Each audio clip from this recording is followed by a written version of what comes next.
How's everybody doing? My name is Anthony Brian Logan, and today I bring you an update on the case of Rayshard Brooks. Remember him, the drunk driver that was shot and killed in Atlanta by police at the Wendy's? Well, the officers that were involved in the shooting, Devin Brosnan and Garrett Roth, with Roth being the shooter, have been brought up on charges. Now, since Roth was the shooter, he's going to get more charges and potentially more time. If convicted on everything he's been charged with, and if you want to know the full details of that, I'll link to that in the box below. But if he's convicted on everything, he could face up to the death chair or life with no parole. He's facing a lot of time in the penitentiary, or like I said, death row. His partner, Brosnan, has agreed to testify against Roth. So I'm not really sure what he'll be charged with. He does not have a murder charge in his list, but since he's testifying, he could have much less than what he's being charged with right now. I don't really know. They're talking about aggravated assault, that type of thing for him. Much less than what Roth is being charged with. Now, this particular situation is really crazy, and I think that it's politically motivated, and also it's a way to try and calm things down in Atlanta.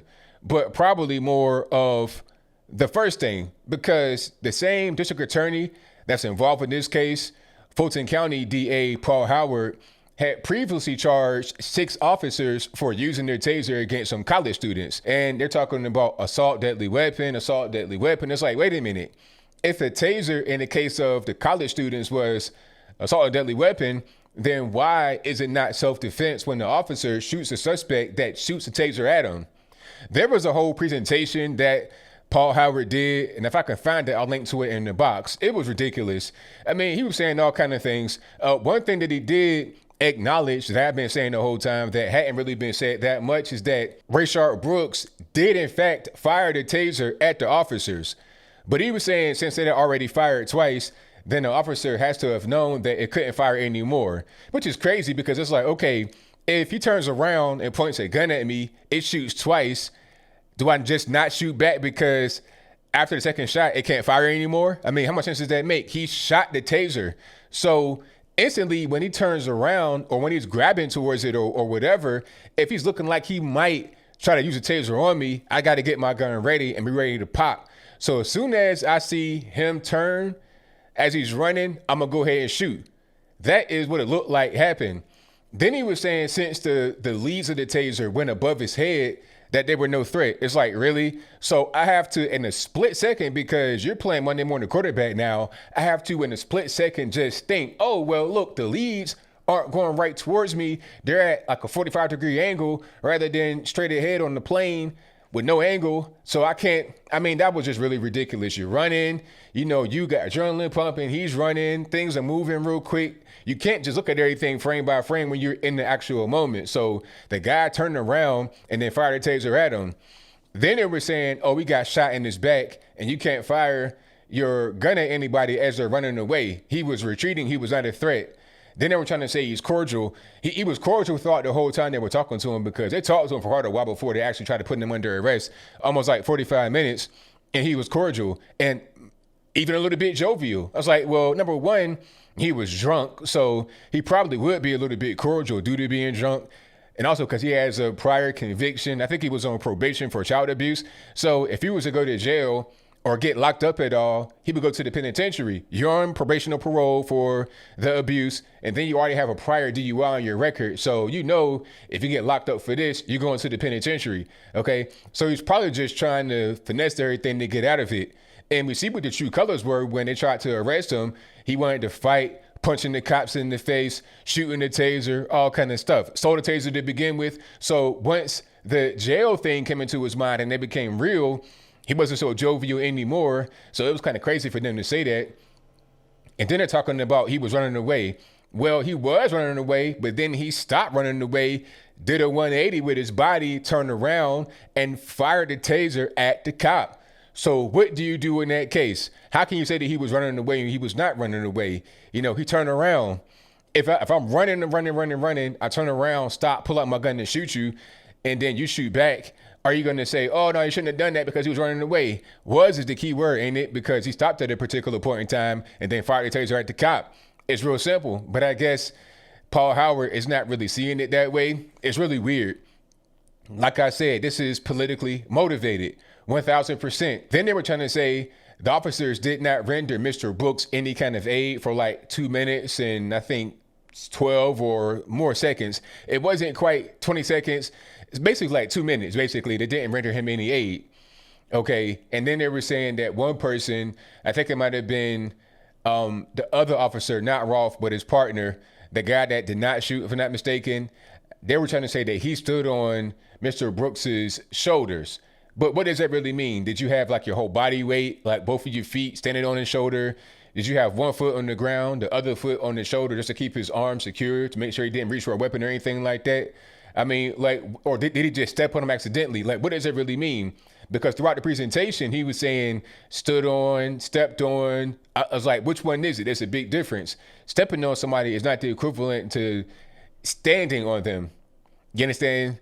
And then they were saying that he kicked Mr. Brooks, or I don't really know what that, what happened with that. They had a still frame of his body looking kind of like he was in mid run or mid kick. I couldn't really tell. If they had the still frame of the kick, why couldn't they show the actual kick in the video? That would have made more sense, but I'll move on. The whole point is that they did a whole presentation. It was like 20 minutes, and they were showing all the reasons why the officers were in the wrong and why Mr. Brooks was in the right. But like I said, politically motivated all day long. And from what I'm hearing from news reports, people on the street, they say that the morale in APD, Atlanta Police Department, is way down, way down. Why wouldn't it be? People are getting charged for defending themselves and doing their job right. All throughout the entire time, they were talking to Mr. Brooks, the officers that is. They said, Paul Howard and his team, they were saying that Brooks was being cordial, he was being nice. If that's the case, then so were the officers. The officers were not disrespectful throughout the whole time. Everything was all good.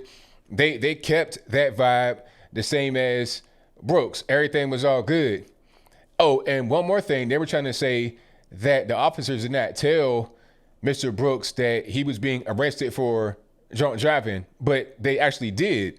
I'm not sure if they didn't do it by the book, like exactly, but they did.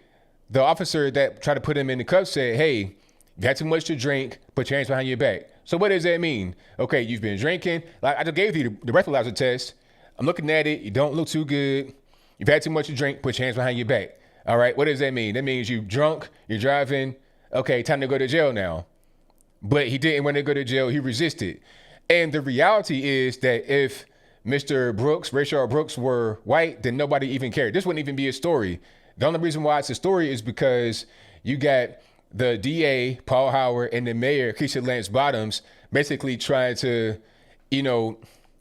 how can I say, give excuses for black criminals. White criminals they don't really care about. That's not really, it's a black criminals.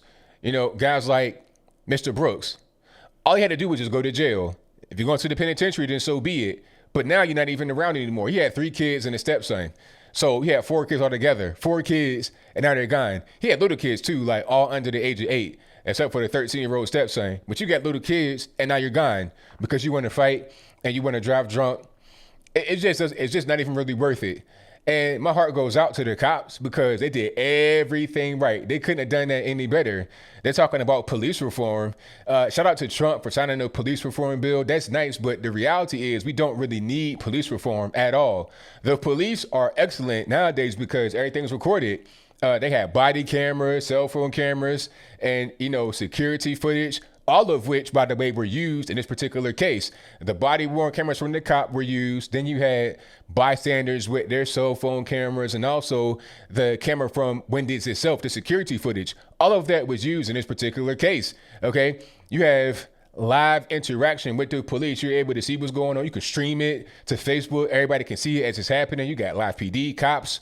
Well, you don't have live PD and cops anymore, but that's a different story. I digress. My whole point is that there's much more transparency as it relates to policing than there was before. Many more regulations, many more rules. We don't need any police reform. We need citizen reform. No amount of police reform would have prevented what happened that night. The only thing you can do is just say, hands off with the police. When somebody's in their car drunk, don't call the police. Just let them go out there and drive. If they kill somebody, if they kill themselves, then so be it. So what? That's pretty much where we're at nowadays. Or just let the citizens handle it. Let the so-called neighborhood watch handle it. just like George Zimmerman, just like the McMichaels down there in Brunswick, Georgia, just like them. If the police ain't doing their job right, let the regular citizens handle it. And ain't gonna be no oversight, ain't gonna be no chief of police, ain't gonna be none of that going on. It'll just be vigilante justice. We don't need to do that in a first world place like America. We don't need that to happen. Let's put the faith back into the officers. I'm hearing 19 officers quit in Atlanta over the past couple of days. You're probably gonna have a whole lot more that quit, because what's the point? Early retirement, or I'm gonna quit, do something else. Why? You ain't making that much money, number one. And then number two, you have no backup. The mayor doesn't care. The DA doesn't care. You just protecting your life, doing your job, and you get sent to the penitentiary for it. Why would I do this to myself? A lot of these officers are retiring. One of the guys in the college incident was in APD for 30 years. So, what's the point of that guy being there for that long? He could just retire and just be out. A lot of guys are at that particular point in time where they can retire and just say, okay, I'm done. How are you going to get the next batch of new guys to come in to be a police officer? Good guys, that is, not the bad guys. Like I was saying before, back in the cocaine cowboy days in Miami, you had a whole entire class of recruits either go to jail or die because they couldn't find anybody that was qualified enough to go out there in these streets and do the job. It was a dangerous environment. Nobody wants to do it. You don't have any backup. Why do it? Go out there and just, be a plumber, a carpenter, electrician, or something else. Why be a cop? We need to support our police rather than try to micromanage them or put them in jail for doing their job. But I think I'll leave that right there for now. And what say you? Do you think it's appropriate that the officers involved with the Rayshard Brooks shooting be charged? One with murder, other one aggravated assault, all kind of things like that. That's your viewpoint. Let me know why in the comments below. Or is it inappropriate? They were just doing their job. They did not do anything wrong. And that's your viewpoint. Let me know why in the comments below. You pretty much know where I stand.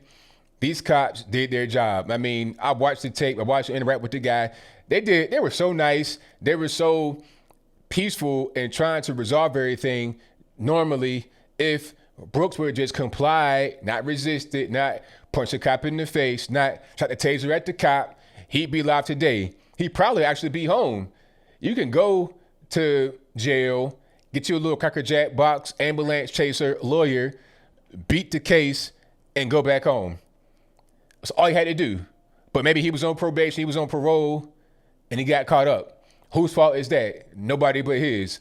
Some people say, oh, just let him run away, let him run away. So where is the incentive to actually not drive drunk? If you could just hop out, escape, then they won't do nothing to you. That's going to be the message that you send.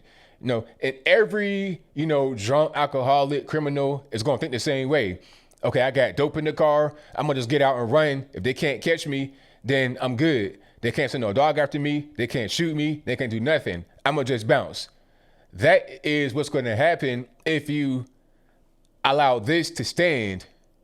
But whatever your thoughts are, please let me know in the comments below. And that's all I got to say for this video. If you like what you heard, please comment, rate, share, and subscribe. Peace.